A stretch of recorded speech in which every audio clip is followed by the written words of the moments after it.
It's the Sick Podcast, CF Montreal Talk. Last night, the Canadian Championship semifinal, and CF Montreal took care of business with a 2-0 win over Forge FC. It's now 3 years in a row they eliminate them in the Canadian Championship. It was a difficult first half. Things got going in the second half when they changed formation, and that was the turning point in the game. Who stood out, who didn't, those are things we'll talk about. We'll get an injury update on Romel Kyoto, hopefully. Jules-Anthony Vilsaint plays his first minutes with CF Montreal's first team after playing about 60 minutes with the reserves a couple of weeks ago. And we'll look forward to what's ahead. That and much more. Jeremy Filosa will join me live from Centre Nutrilait. It is the Sick Podcast, CF Montreal Talk, and I'm Marinaro. Turn up your volume. Because you're about to listen to the Sick Podcast.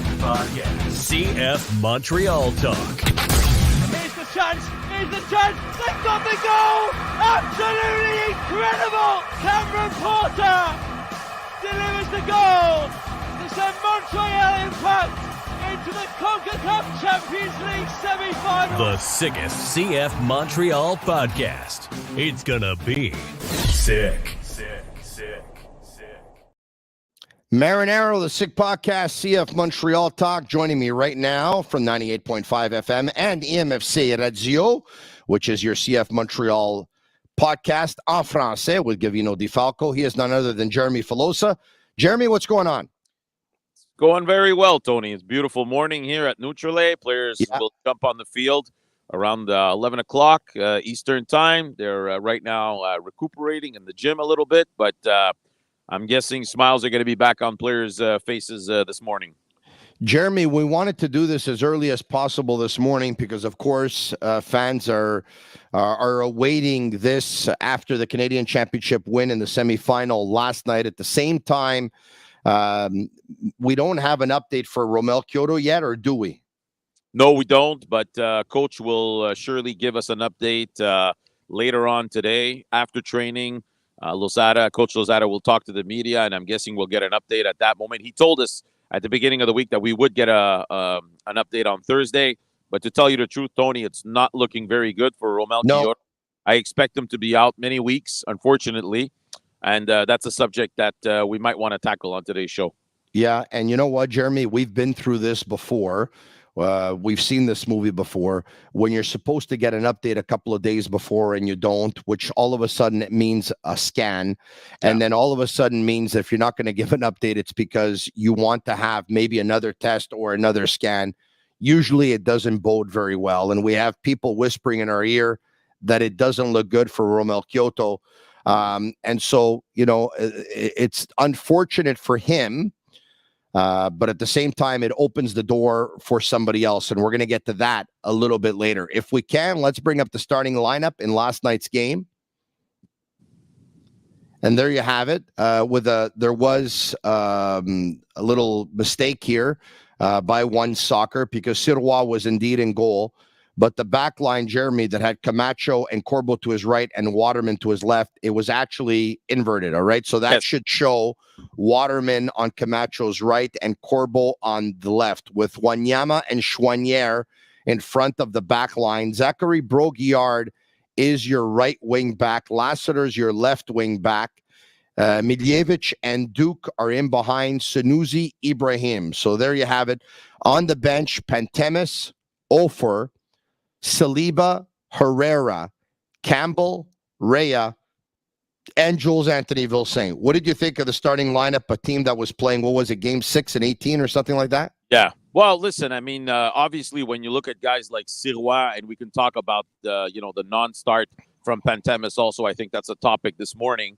But Sirois, Camacho, and Chouanière were at their 6th straight start in 18 days. You know, I recently called a game between the Vancouver Whitecaps and Seattle Sounders, and I was talking to Brian Schmetzer, and he said that, and I think Brian Schmetzer, we can all respect, is probably the best manager in this league, who has proven to be, that after 3 straight Jeremy, starts, if I can, he's been with the Seattle Sounders for, I don't know, I stopped counting, but 15 years or whatever it is, and won several championships for those who are unaware of the name. Go ahead, Jeremy. Exactly. So Brian Schmetzer told us last week that he thought that after 3 straight starts for a player in a week, performances start really dipping after that.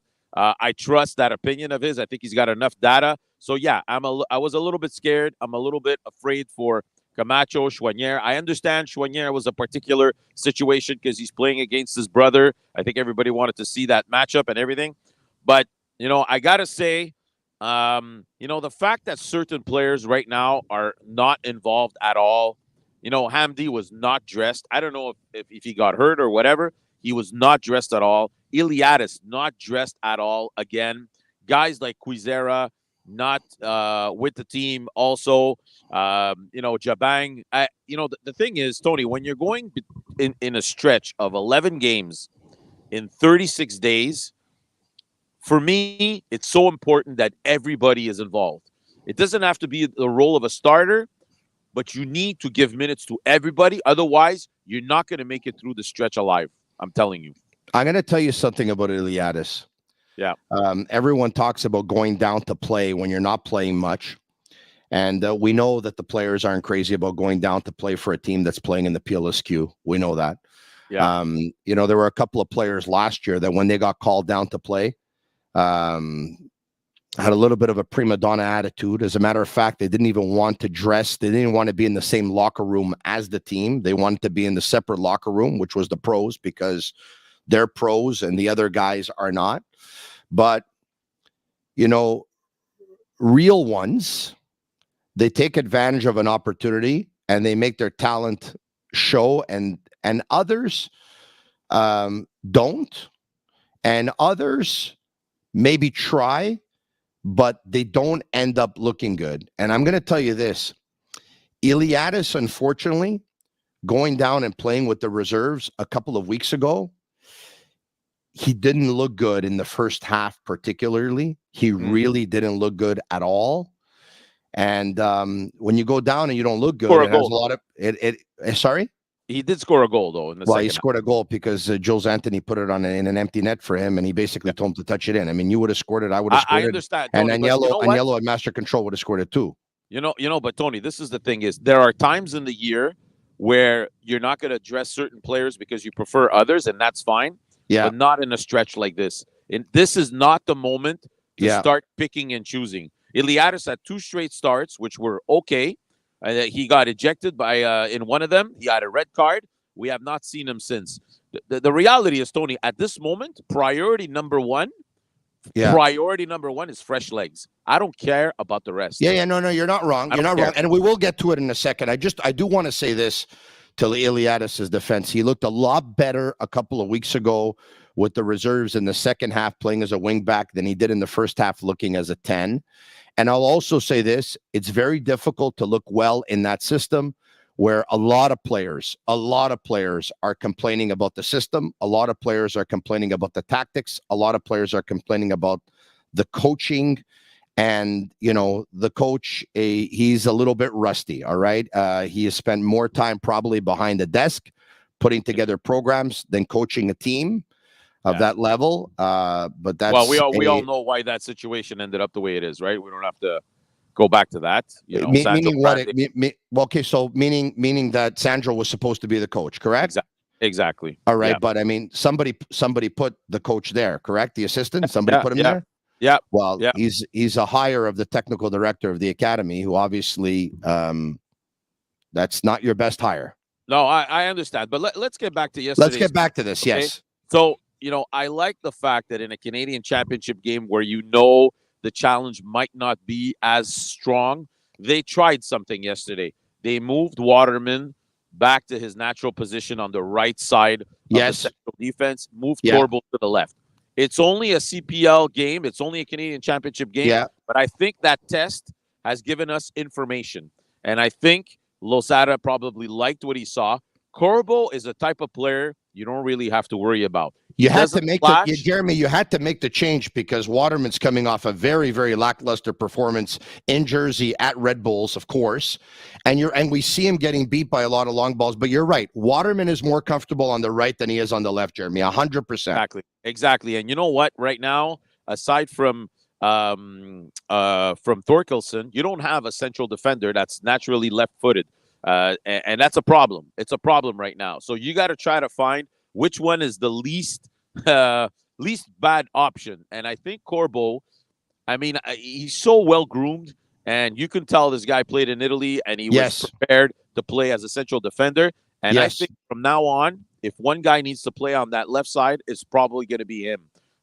It was convincing yesterday. Honestly, they didn't really give up much to Forge. Like I said, we'll probably have a better idea in the upcoming MLS games. But I think that was a test that was worthwhile taking, and I think we got some interesting results from it.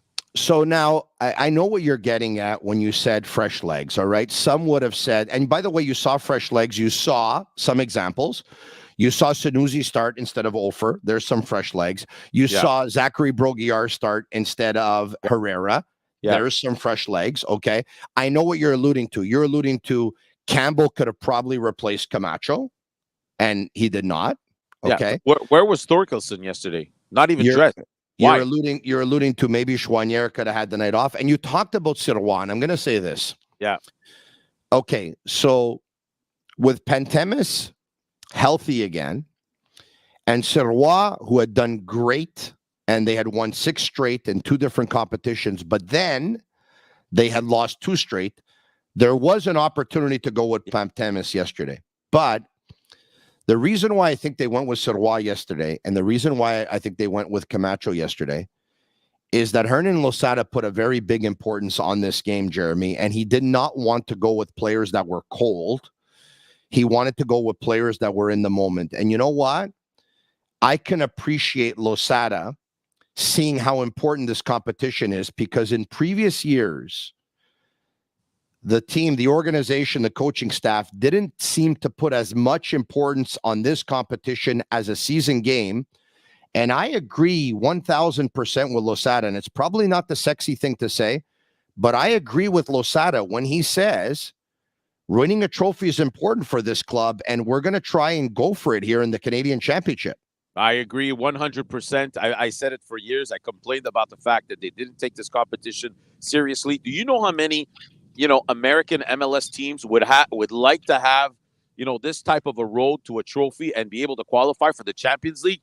It's extremely complicated, and we know what the Champions League means to people here. If you go and qualify, you win a round or 2 in Champions League, all of a sudden you got a buzz in town. Let's say the truth. Most of the opportunities and chances we had to create a buzz in this city was when the team was in Champions League. So you want to jump on that occasion for sure. But you want to start the next season with those big games. All of a sudden, you have games at Olympic Stadium. You have 50,000 people in attendance. Exactly. Right? Instead of having 13,000, 14,000 at your opener. And by the way, obviously, you got to sell those games and think that they have not done well over the last couple of years. But as you mentioned, you start the year playing big games, and that's important. But I'm going to tell you one thing. The Vancouver Whitecaps, they're also taking this competition seriously. If you saw the lineup, they lined up yesterday against Pacific. I'm starting to have good relations with Vanni Sartini. A very scary moment, though, Jeremy. A very scary moment for Ali Ahmed, who had just scored a goal to put Vancouver 2-0, and Cedric Toussaint goes in on what looked like was a very hard tackle. Ali Ahmed fell very awkwardly and remained motionless on the pitch for some time. Fortunately, when they were able to cart him off, he was able to move his extremities. I have not got an update this morning. He was able to travel with the team last night, so he was concussed. He lost consciousness, but thankfully he's doing all right. Thank God, because you don't want to see anybody get hurt, and he's such a promising young player who's had a great start to the season, and we wish him all the best. I will say this, Jeremy, in the United States, their equivalent of a Canadian championship would be to play the U.S. Open Cup, and there's a couple of teams last night that did not dress their best elements. Charlotte's one, especially Columbus Crew is another. Columbus and Wilfred Nancy got eliminated yesterday. Exactly. Yeah, by Pittsburgh. Pittsburgh beat them of the USL. So, that's what I'm saying is, we got to say the truth. Qualifying to the Champions League for a Canadian team is a lot easier than an American team because this competition, let's say the truth, almost guarantees that you'll have one or even two MLS teams at least in the semifinals or in the finals. To tell you the truth, Tony, and I'm going to say the truth here, okay? With all these games, But I would hope you've always been telling me the truth, Jeremy. Because when you say to me, I have to tell you the truth. I have a feeling you were lying to me before. I know that this is not going to be a popular opinion, but Tony, with the amount of games that this team plays, I think it would be a good idea to set up this Canadian Championship in a way that you have your semi-professional teams and your CPL teams competing, and the one team that qualifies for the semifinals faces one of the two MLS teams, and the two other MLS teams play the semifinals, because it's just too many games, and I don't really see the importance of playing all these games. It's extremely complicated right now for CF Montreal, especially the fact that they don't have an MLS Next Pro team. That means that even if they're stuck in an emergency situation, they cannot call up guys from the U23s because these guys are not under contract. So other MLS teams might be able to scrape by because they can just call up a couple of guys from MLS Next Pro to fill in a roster spot for a couple of games. Yeah, but Montreal can't do that, and there's something we have to say about this competition, Jeremy. I like the fact that this competition is a window for some CPL teams and some players to actually show what they got. As a matter of fact, look, I'm going to tell you this. I thought David Choinière of Forge FC was the best player on the pitch last night. Yeah, both definitely. Teams. Yeah, and you know what? Right. He's playing at home. He's playing against his brother. There was obviously some extra motivation there. But but I'll tell you one thing right now. Hernan Losada loves Mathieu Choinière. And yesterday when he was asked about David Choinière, his eyes opened up this big. Because in his head, he's thinking, oh, my God, I got a Mathieu Choinière. And you know what? There's a copy of a Mathieu Choinière somewhere, and we could probably get him, not pay him much money. And I tell you one thing, Losada will probably and surely use him much more than he's using Ahmed Hamdi at $600,000 or whatever it is. So I think he was the Hamdi after the game. The Hamdi contract is a contract to take back. But I mean, listen, look, we can have another show on this, but I marvel at, you can go get players from anywhere but Quebec, and you can throw 500, 550, 600, 650,000 at them, and that's fine. But the players from Quebec, you're going to be stuck at a minimum for 3 years, unless you have a European background like Piet did. But even Piet, you're probably going to have to take a pay cut at one point, even though pretty much everyone in the stadium, if they're wearing one jersey, it's his. But anyway, I don't think man, am I going to get my... I don't understand how you can throw 500 and 550 to guys from outside Quebec that don't play, but the ones from here, no, they got to get minimum wage. You got to understand that also, Ahmed Hamdi, every time you bring in a guy from Europe, you're going to have to pay him more money. That's for sure. You're right. Hamdi also came as a free transfer, right? So you didn't pay anything for transfer fees. So what happens then? The player's going to ask for a little bit more money in his contract. So that's probably what happened there. But we could talk about Hamdi and the fact that he wasn't dressed again in this game. I mean, I think this is a complete, and you'll find me the word, Tony, c'est un désaveu complet. I mean, if you can't dress Hamdi in the Canadian Championship, I thought he was going to get a start yesterday. I mean, for me, this clearly... No, it's over. It's over. As a matter of fact, it never really started, let's be honest. But I will say this. I want to get back to what I said. Yeah. Part of me likes the fact that this competition is a window for young players to show what they can do. Part of me likes that. But at the end of the day, and I know that there have been teams that have beat MLS teams before. Pacific, once upon a time, a couple of years ago, they ended up beating the Vancouver Whitecaps, and it ended up costing Mark Dos Santos his job with the Whitecaps. Yeah. Having said all of that, the gap is too big still between the CPL and the MLS teams. So, for example, Forge looked good in the first half. But then when guys tire out because they're no longer, unlike the CPL, where they have possession of the ball for 70% of the game, now they only have possession for like 39% of that half or whatever it is. So now they're chasing a lot more. And because they're chasing, guys end up running out of gas. So when they run out of gas, you're going to have no other choice but to go to your bench. And when you go to your bench, that's where you can't keep up. You're talking about a team that on salary spends less than $1 million Canadian compared to another organization that on salary is spending more than $10 million US. I mean, the gap is too big. So listen, Olivier Renard was being interviewed by Olivier Brett last week on BPM Sports, and he A said happy belated birthday to him, by the way, because I just saw this morning on social media that they tweeted yesterday that it was his birthday yesterday. Yeah. So a happy belated birthday to Olivier Renard. So he said that he thought that he's learned things since being here in Montreal, and I think he now realizes that, especially in a team that has a cap, that they want to respect that budget. He understands and realizes now that he's got a better chance of picking a player here in Quebec or in North America in general, Canada or USA, and get a better bang for his buck. So that's one thing. Now let's get back to yesterday's game. Good. So the first 45 And by the way, minutes, Jeremy, I like when people admit things. Yeah. Because in this business, it's very easy not to admit things, right?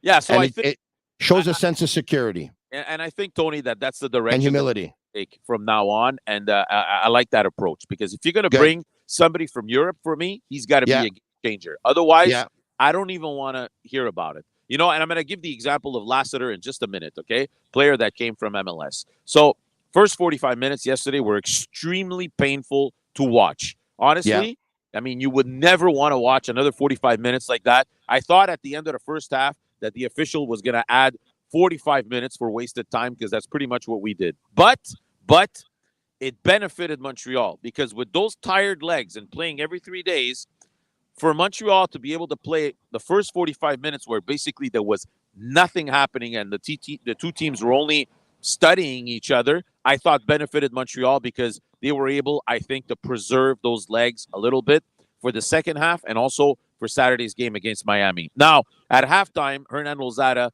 told us that he asked his wingbacks to, cut into the middle of the park and try to take some shots. And that's exactly what Lassiter did. So we're talking about Lassiter, a player with MLS experience who makes, $200,000? And yesterday, he's the difference maker, because... Hold on a second, if I can. Yeah. There's also something we didn't talk about. Yeah. To start the second half, Miljevic comes out and Ofer comes in. So you now go from a 3-4-2-1 through a 3-4-1-2. And the reason why Lassiter was able to cut in is by having Ofer up top with Sanusi now. Ofer draws players to him. Unfortunately, he can't score with the ball on his foot if you put the ball on the beach, on Plattsburgh, on the sand, and you're 5 feet away from the water, and you ask him to hit the water. He's going to miss the water. I don't know how, but he does have qualities. One is the aerial game. With his head, he's very, very good. 2 is back to net. He's very good. C, he's strong, he's physical, and he can draw players to him, allowing for room to open up for other players. And this tactical change by taking out Miljevic and putting in Ofer and going from a 3-4-2-1 to a 3-4-1-2 opened up space for Lassiter. And for that, the coach deserves credit. Yeah, definitely. And he said after halftime, he thought that, the solution was to go with 2 strikers. Little disappointed, obviously, with Milovic's performance, because against a CPL team, and for a guy coming back from injury, who we've been told is the future replacement for Georgi Mihailovic, again, je reste sur mon appétit, like they say in French. Okay? I see something, Jeremy. I see something in this player. I'm not disagreeing with your comment, by the way, that he wasn't at his best, but I see something in this player, Jeremy. Time. He draws a lot of fouls, which is fantastic. I'm willing to give him the time. I'm willing to give him the time. We'll give him the time. That's for sure. But just to say, Lassiter seized the coach's message, goes in, crosses himself in, enters the middle of the park, approaches the box, takes a shot, not a fantastic shot. Because of the deflection, it ends up in the back of the net, and that goal changes everything, Tony.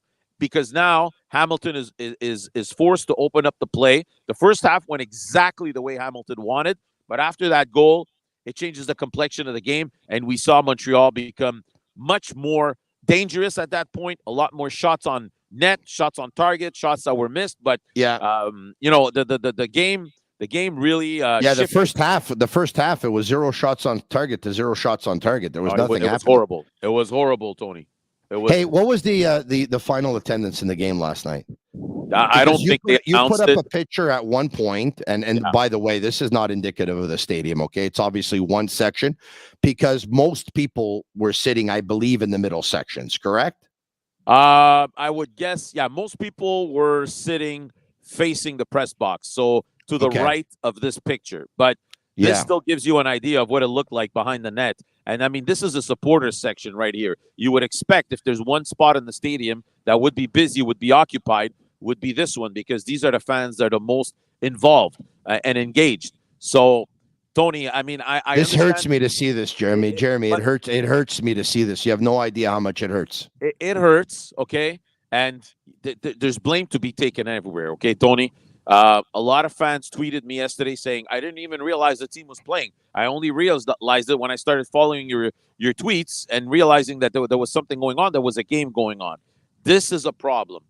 The three Canadian teams involved in the MLS, Toronto FC, Vancouver Whitecaps, CF Montreal, and Soccer Canada, they absolutely need to do something with this tournament, because otherwise, Tony, it's an embarrassment. It's on a streaming service, right? It's on One Soccer, and it costs you $10 a month to subscribe. Not everyone subscribes, mind you. I think if you subscribe and cancel before your month is up, you probably don't have to pay for it. But anyway, I don't. So listen, if we already I'm a subscriber, by the way. I'm a subscriber. I am also.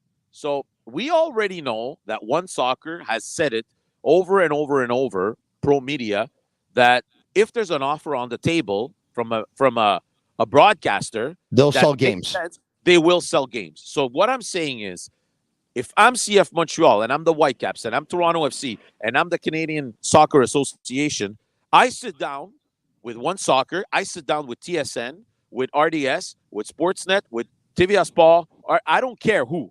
I sit down and I say, what is it going to take to get these games on television? I don't know if you saw, but the basketball league that has just started here in Montreal a few years back. The CEBL, the Montreal Lions. They're going to be on TSN, right? They found a way to make it work. So they're going to be on TSN. So what I'm saying is, you got to find a common ground, and you might have to stick some money out of your pocket if you're Montreal or Toronto or Vancouver or even the CSA or whatever. But you got to find a way to get people to sit down in front of their television and watch these games, Tony. This cannot continue. This is a 10-year contract. I think we got 6 more years. We cannot do this for 6 more years, Tony. And by the way, like, you know, Jeremy and I, Jeremy, I know I do. I mean, I'm sure I can speak for you.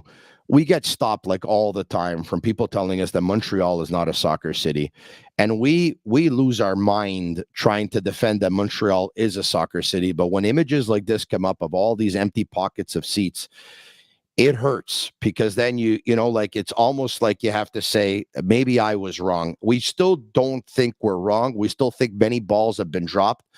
But this, Jeremy, is, I thought, particularly embarrassing, because guess who was in suite number 4 last night watching this happen? Yeah, Victor Montagliani. The vice president of FIFA, president of CONCACAF, Victor Montagliani, who was in for the game, actually was a keynote speaker earlier in the afternoon at the C2 conference at the Queen Elizabeth Hotel. For him, who's a very powerful voice of soccer in this country and in the entire world, who's extremely influential, wouldn't it have been amazing to see a full house there? And then the next time he crosses paths with Don Garber or any high up at the MLS, he says, Montreal's a soccer city. But if I'm Victor Montagliani and I'm at the game last night and somebody from the MLS calls me today and says, hey, Victor, let me ask you something. Based on what you saw, the vibe, the this, the that, the attendance, the spirit, is Montreal an MLS city? Yeah. What do you think he's going to say? So I'm going to say one thing, Tony, okay? If you look at attendances across the U.S. for U.S. Open Cup games this week, it was also very bad, okay? I'm going to tell you.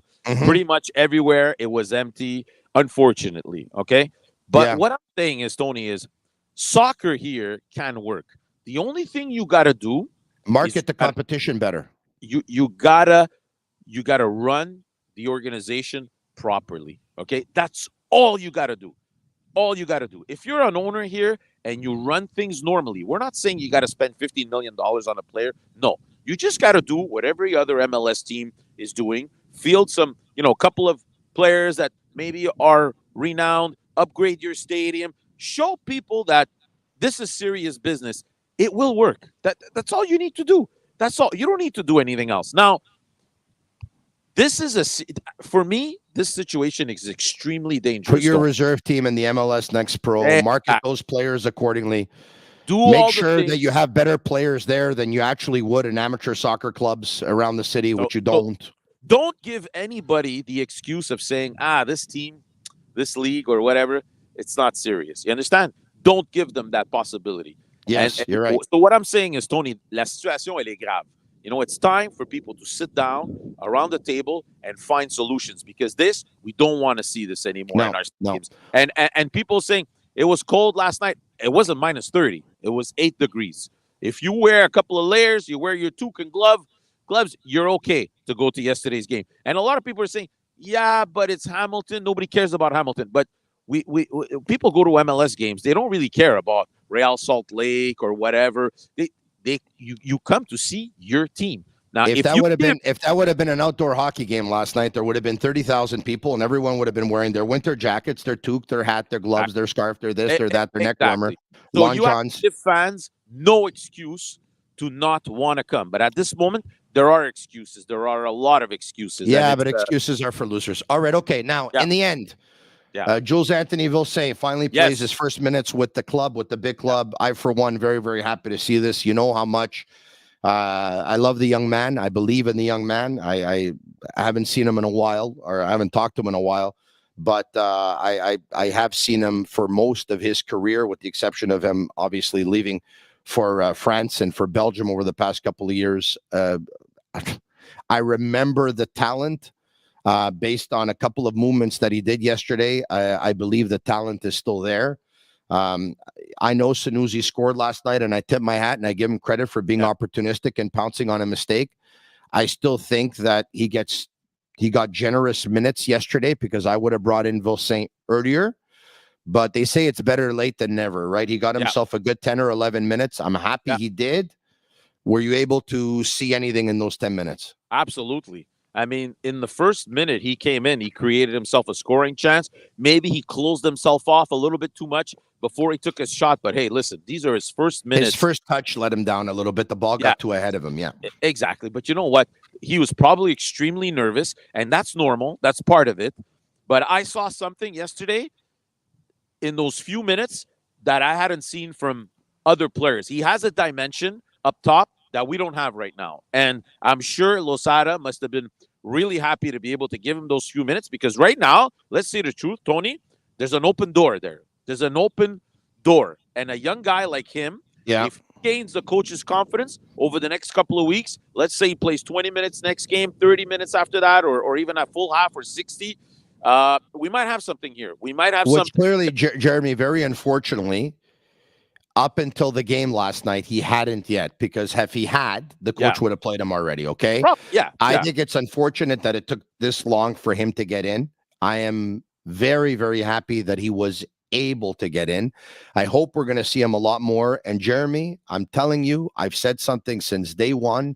I've said it before. I'm not going to be scared. I'm going to say it again. If Jules-Anthony Vilsaint gets minutes, you're going to see that he is superior to every striker they have on the team, not named Romel Kyoto. Yeah. So this is the situation right now. But Olfer does have his strengths. Okay? But they're different strengths.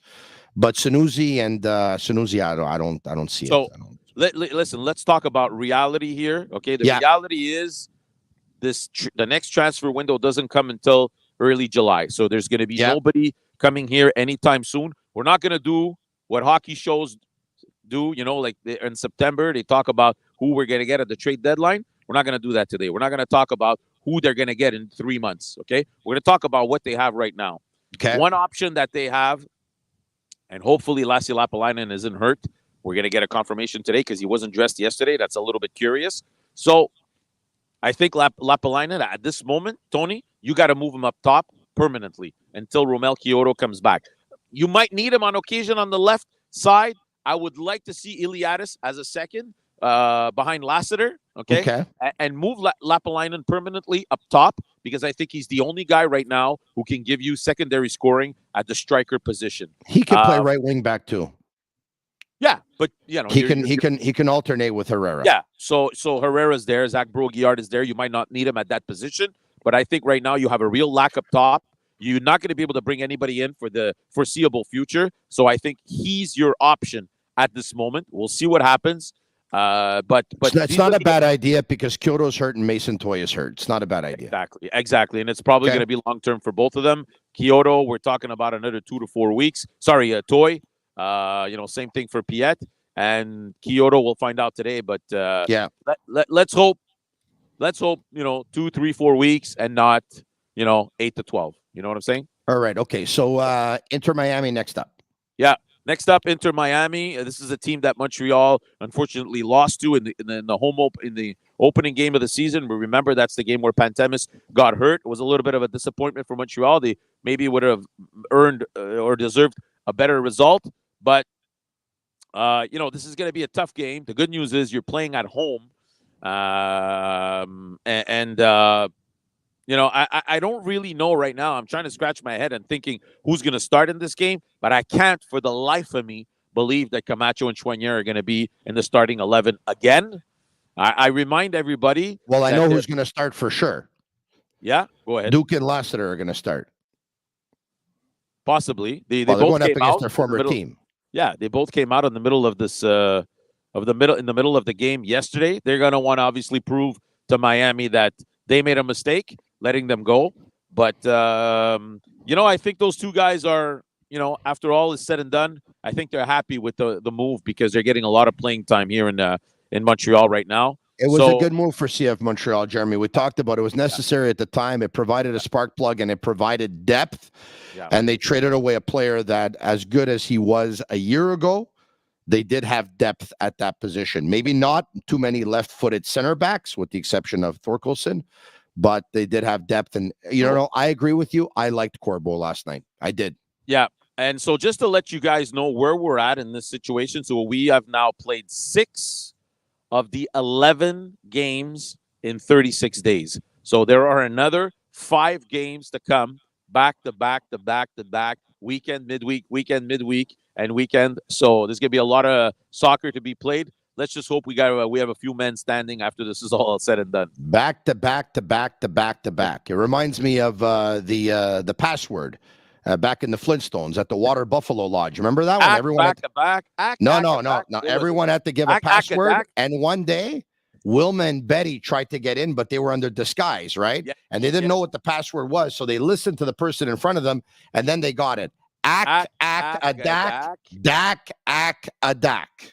Okay, there you have it. Who would have thought we would have ended the Sick Podcast, CF Montreal Talk, with a quote from the Flintstones? He's Jeremy Filosa. Look at him. He looks like the owner of the Centre Nutrile there. You